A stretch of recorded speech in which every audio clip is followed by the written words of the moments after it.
Welcome to the funnel. My name is John Shane. I'm president of Alignment Group. This is episode number 242 of the funnel, time management for sales managers.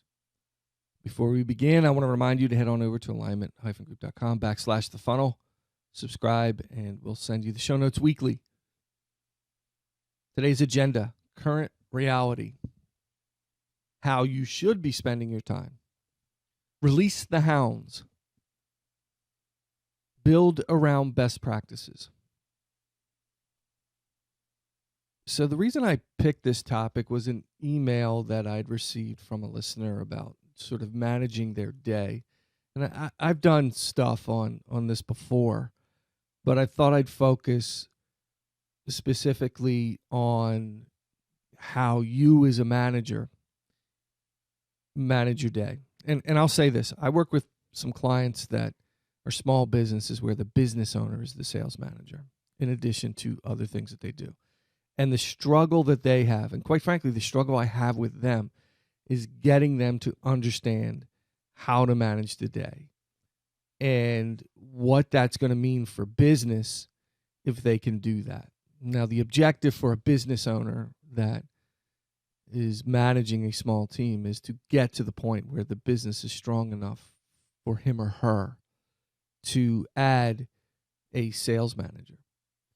When that reality works for them, they're in a better position to manage the manager because they've been in that role themselves and they've had some guidance on how to be a sales manager. So let's talk about the current reality. The current reality for most sales managers is 60 to 70 hour week. Evenings and weekends are spent checking email, doing projects, whatever.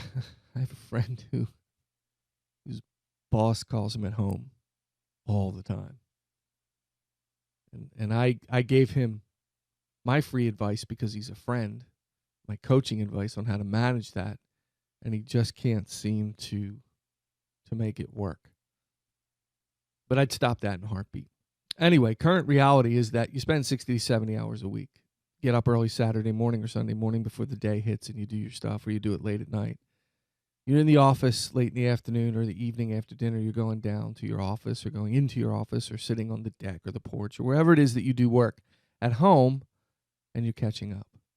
Your inbox is overflowing with just about every kind of email possible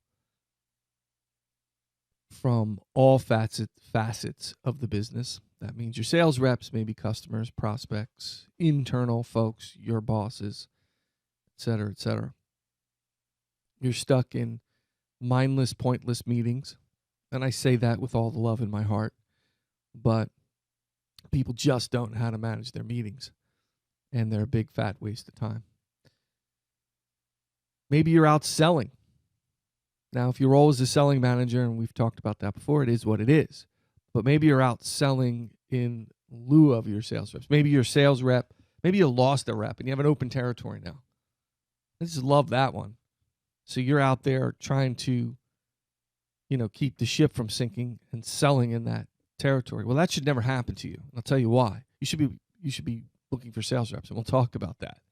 But that happens. Or maybe you have a weak rep on your team and you have to do a lot of the selling and then closing, right? So you're spending your time closing other people's business. You're the hammer. I have a friend that I call him the hammer. We had young, new reps, brand new, brand spanking new, and we were developing them. We'd always send the hammer out to help them close the new deals and teach them how to do it. But that wasn't something that was encouraged for sales managers by me. Now, I'd say in some cases, places I've been above me, just eat that up with a spoon. Big fat waste of time. Why are you hiring sales reps if you're closing for them? And then finally, you're preaching versus coaching.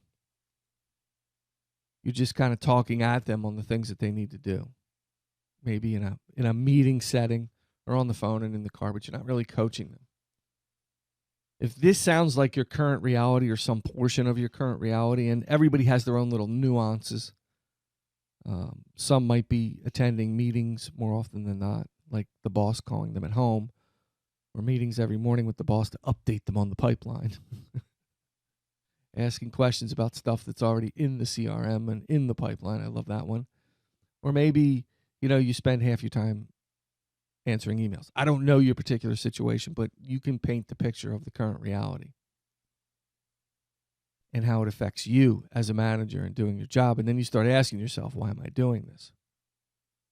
Well, because you're doing it because you like to do it and you have a passion for being a manager. And hopefully you want to help other people succeed beyond just your own success. And you want to develop and evolve in your career.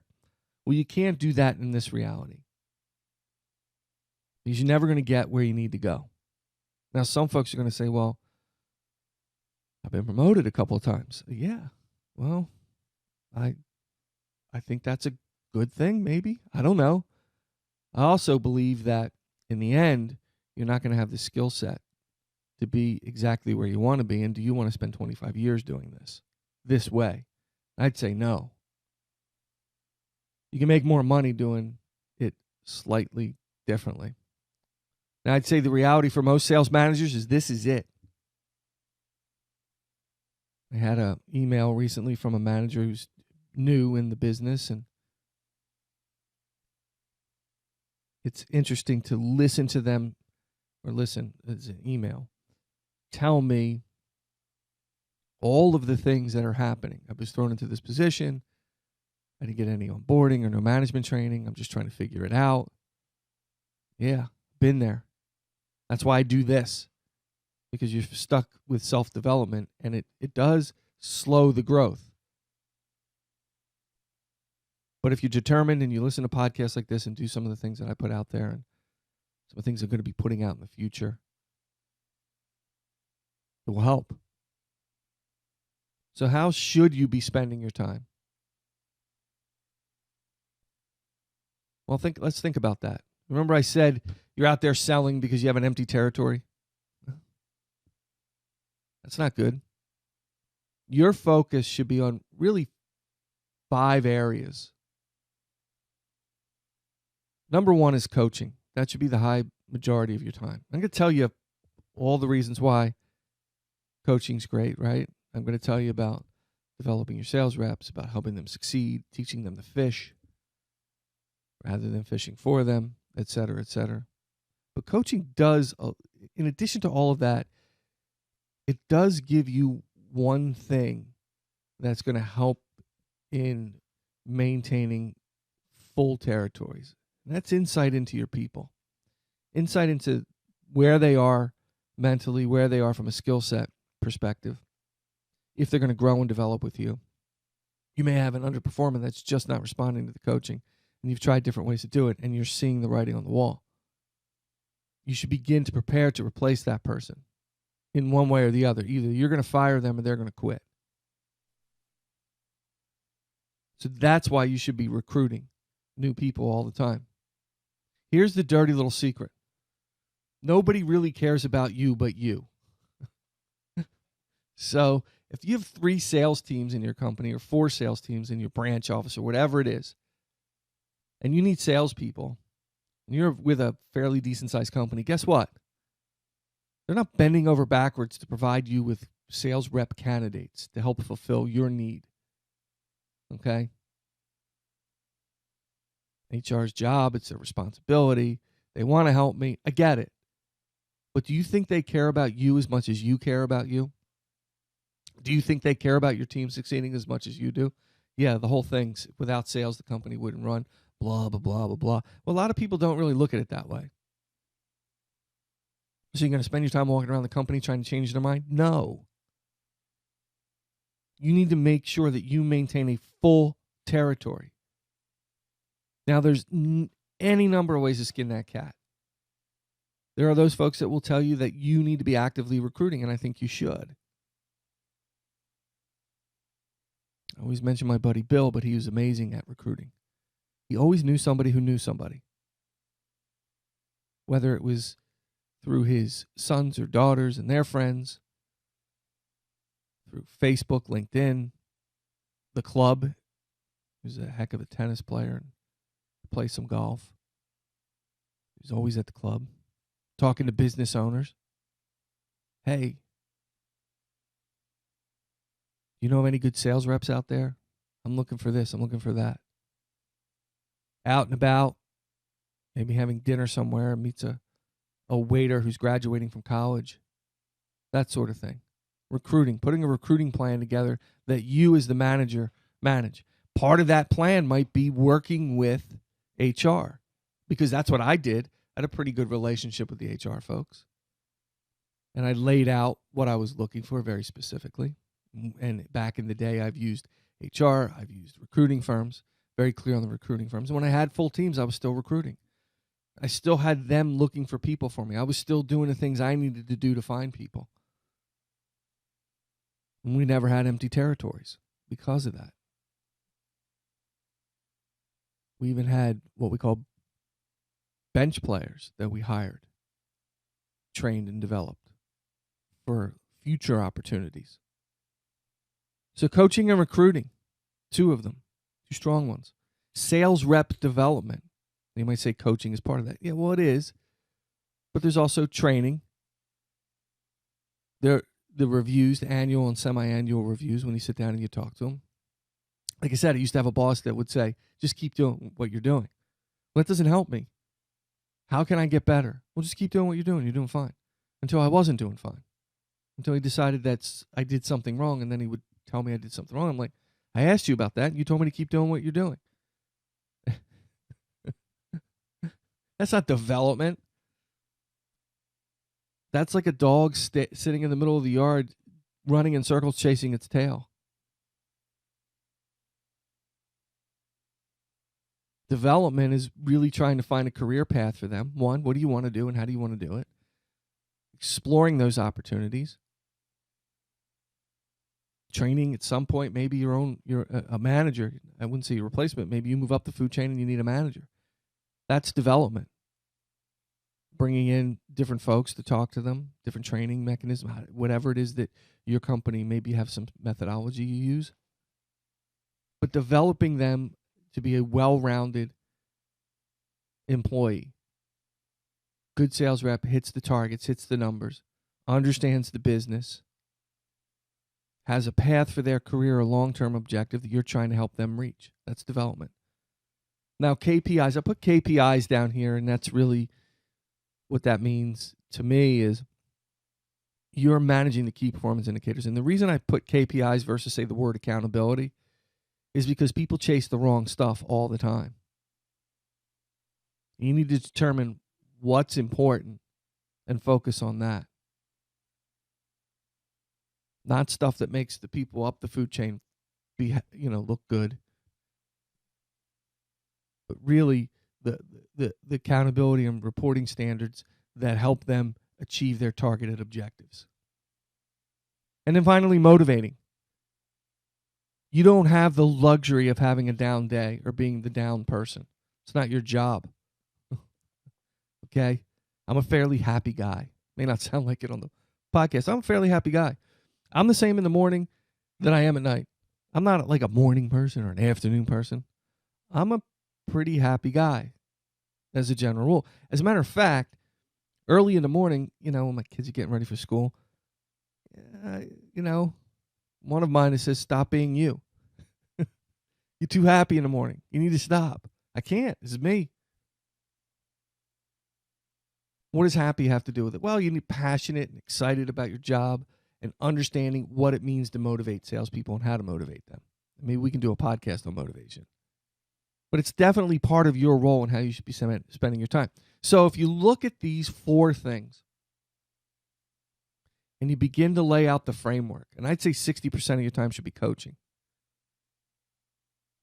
right? And you're like, I can't do that. Go back a slide or two, because you folks watching the video, go back a slide or two.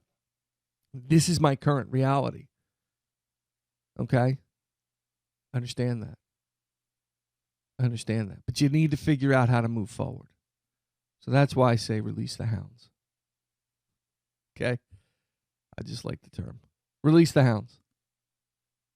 Examine how you spend your day now.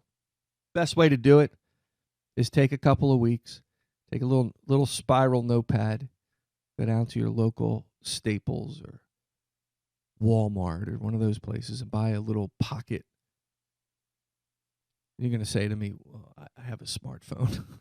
I could just put it in my smartphone. I don't care how you do it. But there is a lot of studies that show actually writing on a piece of paper has a bigger impact than typing and looking at it on a screen. Now that may break down along age lines for those of us who grew up in a world without smartphones, maybe. But I don't know. Anyway, examine how you spend your day. I said spreadsheet is one way to keep it, but track every minute of every day. Do it for a couple weeks because there are going to be some outliers. And then break it down. How much time do I spend putting out fires? How much time do I spend on emails? How much time do I spend in silly, stupid meetings? How many times a week do I meet with my boss? Okay? Write it down. And then this is what I would have done because I know me. Okay? I didn't have to go through this. I kind of evolved into managing my day, into where I am today and what I did towards the end of my time and really focusing on the things that I needed to do versus the other stuff. But back when I was doing that, I don't know that I would have done this part of it. But I would put it into a like a spreadsheet, not a spreadsheet, to maybe a graphic that shows how much time you spend on everything. And my guess is that graphic is going to show very little time with your team. And why would you do that? Because you're going to meet with your boss and you're going to say, look, this is how my day goes. This is what it's set up. Now, don't expect them to feel really sorry for you and say, oh, that sucks. I feel really bad for you. Let's hug here and solve this problem. I think what this is going to do is show glaringly where the issues lie. And then you're going to explain to them how you're going to change that and what you're going to change. And you're going to ask for some things that maybe need to change with them, like meeting in the middle of the day, things like that. Okay. So when I did it, it was the spiral notebook and writing it down and sitting with and saying, look, these are the things that are killing me. I need to get them off my plate. And moving some things around. Now, so you're asking for something, right? You're asking to be relieved of some of these things, and you're going to make some changes, and you need them aware of it. What you're going to give in return is higher numbers, right? You're not going to put a number on a piece of paper. I wouldn't do that right away. But I'd say it stands to reason that if I can spend more time in the field coaching my reps and I can spend more time doing these other things, that the numbers are going to go up. And that's the objective. And we're not going to have empty territories. It's going to take a little while to get there, but once we get there, you'll see the value and the benefit of that. And who can argue with growth, right? Now, I know I make it sound easy, and some of you are laughing at me right now. Yeah, you don't know my boss. I've had those bosses. I get it. And if that doesn't work, just start doing it. And then finally, if that doesn't work, go find another job. Because if they're that silly and they can't see the benefit of this, you're probably in the wrong place. So build around the best practices. So, what I mean was prioritize what's important. If coaching is important and you need to do that, then schedule that first. Build your schedule out with coaching blocked off. And then slowly fill in the other stuff. Everything that you need to do. I need to make time for recruiting. I'm going to build my recruiting plan. So here I'm popping this in. Drop the unimportant task and begin to change your habits. So you build your entire schedule around what's important, and then you let everything else fill in the blanks. People, and sometimes it takes a little work. I'll give you just a little example. I get voicemails all the time from folks, business and personal, and I get text messages. And when I get the, hey, John, call me from someone, I don't respond to that. Or, hey, John, when you get a chance, give me a shout. A text message. Okay, I just did this the other day with a family member, and I'm like, regarding, and they got mad at me. I'm like, look, if somebody's in the hospital and they're dying, you need to let me know that. If you want to talk about fishing in a week, out there flounder fishing, then that can probably wait until my off time. Like, I'm in the middle of work here. I'm not going to call you back and talk about fishing. So if you give me some indication as to what it is you want to talk to me about, then I'm going to respond. Okay, yeah, I'll give you a call tonight after work. 3 seconds out of my life. But I am not going to drop what I'm doing and call you because you have called me. Or leave me a voicemail with no information. So transfer that to what you're doing now. Somebody sends you an email. Hey, give me a call when you get a chance. And you don't need to be rude about it. You just need to educate them. Listen, moving forward, when you send me an email like that, you need to put a little bit more specific information in there. Or you text me or leave a voicemail. It's not that I'm trying to be rude, but I got a lot on my plate. And if it can wait, then it's going to wait. But I can't just drop what I'm doing and call you. It's little things like that. So build around the best practices. Thank you for subscribing. You can go to lyman-group.com/thefunnel. You can find me on Facebook, Twitter, @JayJohnR, LinkedIn. Send me an email, jshea@lyman-group.com. Website is lyman-group.com. I do answer all my emails. Sometimes I'm really good and I'm on it, and I have, I'm caught up. Other times it takes a week. See, it's prioritizing, right? I do personalize my responses, but if I have a lot, it takes a little while for me to get to it. So I have specific times when I do the emails, and then I'm done, and then I move on to the next thing. But everyone gets responded to, so don't feel like I'm just going to ignore you because I don't. As always, keep filling the funnel.